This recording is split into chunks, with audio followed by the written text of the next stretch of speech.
আমাদের যে জুনায়েদ আহমেদ পলক যিনি রয়েছেন তিনি আসলে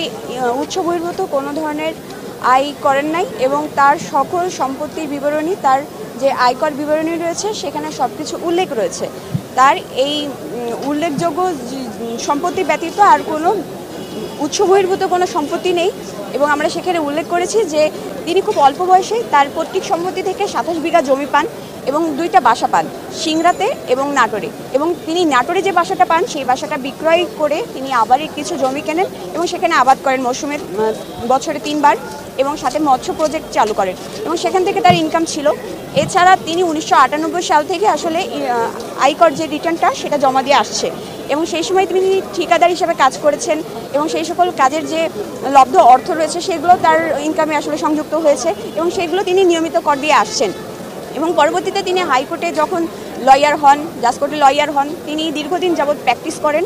এবং এই প্র্যাকটিস লব্ধ অর্থ তার সেটাতে সংযুক্ত হয়েছে। এছাড়া তিনি 2016 সাল থেকে 2020 সাল পর্যন্ত ওয়ার্ল্ড ইকোনমিক ফোরামে একজন ইয়ং লিডার হিসেবে মনোনীত হন এবং সেখান থেকে তিনি বিভিন্ন ইন্টারন্যাশনাল